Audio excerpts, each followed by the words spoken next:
Welcome back to Capitol Tonight, a statewide look at politics. I'm Tim Boehm. It is Wednesday and time for our advocates, a group of folks who make the living researching the topics that make headlines in politics. And tonight we focus on education, teachers specifically. The governor's budget adds 1,800 more teachers and gives them a 1% raise. However, a recent report shows North Carolina ranks 48th in teacher pay, and a reform bill wants to end teacher tenure. Joining me now to talk about the situation facing teachers and education in the state, Brian Lewis and Terry Stoops. Brian is the chief lobbyist and political director for the North Carolina Association of Educators, and Terry Stoops is the director of education studies at the conservative John Locke Foundation. Good to see you guys. Thanks for stopping by. Thank you. So a couple things going on in education right now, and maybe more down the line.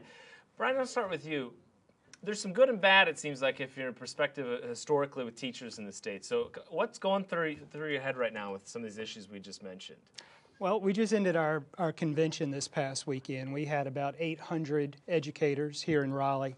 The big thing that's on their mind is that they are ranked 46th in teacher pay in the nation, 48th if you take the preliminary studies for this year. We have a budget that still cuts about $375 million from local school districts. Some of the good things we saw in the budget, 1,800 new teacher positions, but we are concerned that with the $375 million discretionary cut, we're not going to see many of those 1,800 teachers.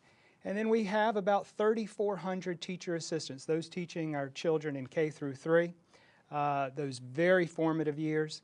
They are being cut in this budget. So we're hearing a lot of mixed news when we see the budget. Of course, there's legislation out there that is very concerning to educators in North Carolina.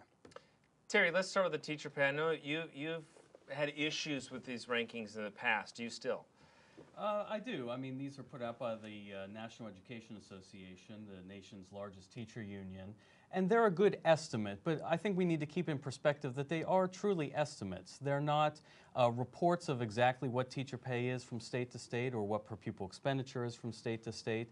These are just based on statistical estimates. So, I think we need to be careful when we start talking about these rankings, and we also need to be careful to consider that we have things like cost of living not taken into consideration and inflation not taken into consideration in these rankings. So, I think those are some elements of this ranking that may be a little, that may change the way that we look at just 46th and 48th and various other rankings that we see in these National Education Association studies.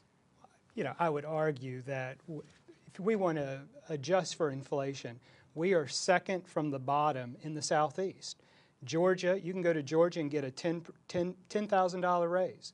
You can go to South Carolina and get a 4% raise. We are only beating Mississippi when it comes to teacher pay. The National Education Association, this is data that the John Locke Foundation has used in the past when it has meshed with their talking points. This year it's embarrassing, and this isn't data that we're necessarily proud of. It's not painting a rosy picture for North Carolina, but we think it is comparing apples to apples, oranges to oranges. It is something that all departments of public instruction in the various states have reported to our research department at the NEA. And I think if you don't believe the data, go talk to a North Carolina teacher. They're working 2 jobs. It takes 15 years for them to make $40,000 a year. We have about 15% of our workforce is making below $33,000 a year in North Carolina. And these are teachers. These are folks with bachelor's degrees who are teaching our most valuable resource, children. And, just talk to your neighborhood teacher.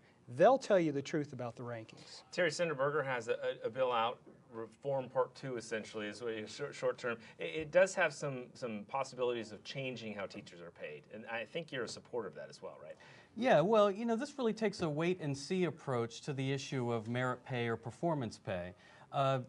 The bill recognizes that the state right now is developing a teacher performance metric, a sort of way to judge how teachers are performing. And once that is finished, I think the idea is to use that instrument developed by the North Carolina Department of Public Instruction to gauge just how teachers are performing and then reward those who definitely excel in the classroom according to the metrics established by the state. So I think that's a good approach. The previous approach was to let local school districts to decide, and that's a little too variable. I think there are school districts who will not put a whole lot of effort into trying to find a merit pay or performance pay system that truly rewards the best teachers. So I think that this is a good approach. What do you think? I mean, how are teachers feeling about this? You know, for the most part, you may have some agreement between Dr. Stoops and I on this. We don't think that going to the local level and having 115 different systems is going to work. I think we both agree that testing we don't need more testing in the public schools. One of the things my educators talked about at their convention this past weekend is they don't want to be tied to a test score.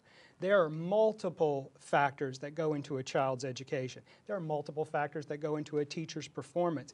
We don't want to be tied down. We don't want to have teachers just teaching to the test in order to get a raise. We like this wait and see approach. We have some input at the Department of Public Instruction over on the House side. Speaker Tillis is listening to teachers.